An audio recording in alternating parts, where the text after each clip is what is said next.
নমস্কার। আমাদের আজকের আলোচ্য বিষয় 2024 ফার্স্ট মে বৃহস্পতি বৃষ রাশিতে সঞ্চার করে সিংহ রাশি এবং সিংহ লগ্নের জাতক জাতিকাদের কিভাবে প্রভাবিত করবে বা তারা কি ধরনের ফলাফল পেতে চলেছেন। এই রাশিভিত্তিক ফলাফলগুলো অত্যন্ত গুরুত্বপূর্ণ এই জন্য যে এগুলো আসলে মূলত গোচর ফল। তো গোচরের ফলাফল নিয়েই কিন্তু আমাদের বর্তমান সময়গুলো তৈরি হয়ে থাকে।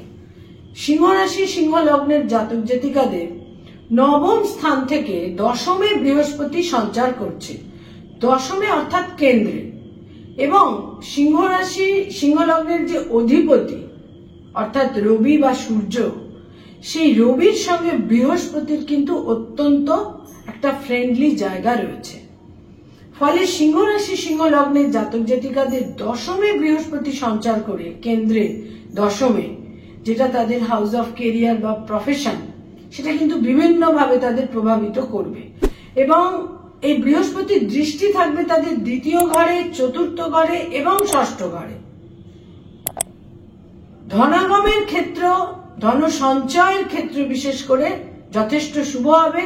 ধন প্রাপ্তির ক্ষেত্রটাও কিন্তু শুভ হতে চলেছে।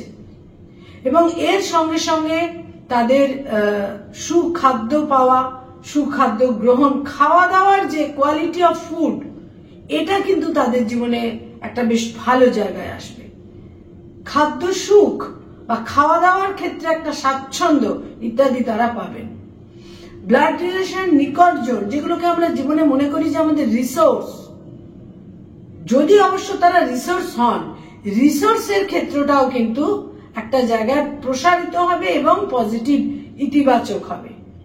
তারা আরো বেশি রিসোর্সফুল হবেন। অর্থ যেমন সঞ্চিত হবে, রিসোর্স গুলো তাদের জীবনে অ্যাক্টিভেটেড হবে। মায়ের সঙ্গে সম্পর্কে উন্নতি, স্থাবর সম্পত্তি ক্রয় বা স্থাবর সম্পত্তি লাভ, নতুন গৃহ লাভের প্রবল সম্ভাবনা থাকছে। এবং তাদের মনের মধ্যে, ইমোশনাল মাইন্ডে একটা স্বস্তি, শান্তি, স্বাচ্ছন্দ্য ইত্যাদি তারা অনুভব করবেন। মনের মধ্যে যা কিছু মালিন্য, টেনশন, অ্যাংজাইটি, উদ্বেগ, ফিয়ারফুলনেস, এই সমস্ত কিছু একটা জায়গায় কিন্তু ক্রমশ প্রশান্তি, স্বস্তিতে পরিণত হবে। যারা সিংহ রাশি সিংহ লগ্নের জাতক জাতিকা, যারা বিভিন্নভাবে ঋণ বা লোনে আক্রান্ত, সেখানে সমাধান সূত্র তৈরি হবে।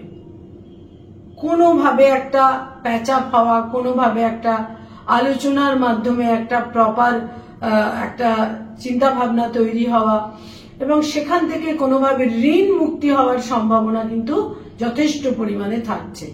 শত্রুতা, বিরোধিতা, অপোজিশন, এগুলোও ক্রমশ কমতে থাকবে।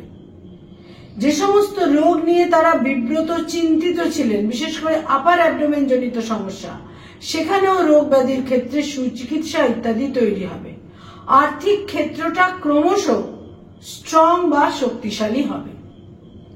তবে কর্মজীবনে, কর্মক্ষেত্রে পরিবর্তন, নতুন কর্মলাভ, স্থানান্তরে গমন এবং কর্মসূত্রে স্থানান্তরে গমন, এবং সবসময় যখন বৃহস্পতি যে স্থানে অবস্থান করে সেই স্থান নিয়ে কিছুটা চিন্তা ভাবনার মধ্যে জাতক জাতিকাকে কিন্তু আসতে হয়।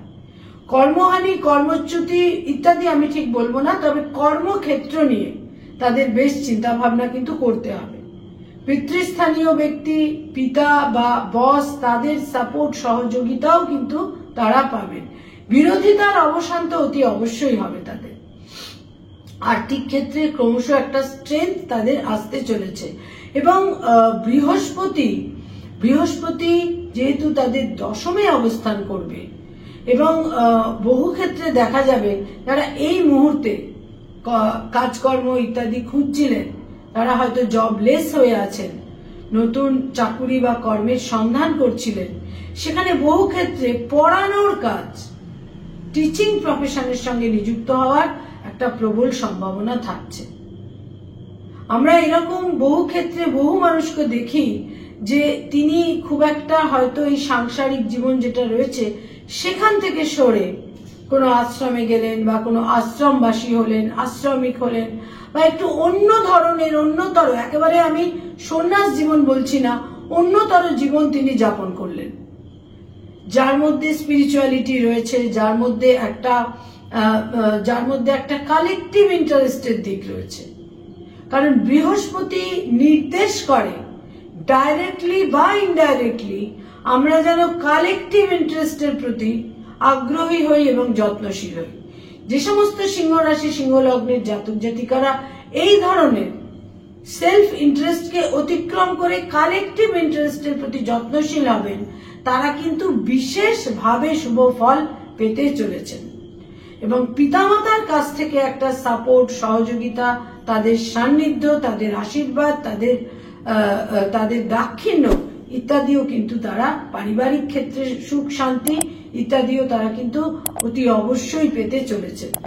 আজকে আমাদের চারপাশে যে চিত্র, যেটা সম্পূর্ণ আমাদের কালেকটিভ ইন্টারেস্ট না থাকার জন্য চারপাশে যে একটা ভয়ঙ্কর অবক্ষয় তৈরি হয়েছে, সেটা সর্বক্ষেত্রে, সামাজিক, রাজনৈতিক, প্রাকৃতিক, বিশেষ করে যে প্রাকৃতিক দুর্যোগগুলো আমরা একের পর এক দেখছি, সিকিমে দেখলাম, উত্তরাখণ্ডে দেখলাম, হিমাচলে দেখলাম, সিমলায় দেখলাম, এই সমস্ত ক্ষেত্রে আমাদের যে কালেকটিভ ইন্টারেস্টের প্রতি অবহেলা, যত্নহীনতা, এই সমস্ত ক্ষেত্রগুলোকে যারা অতিক্রম করতে পারবেন তারা কিন্তু বিশেষভাবে শুভ ফল পেতে চলেছেন। নমস্কার।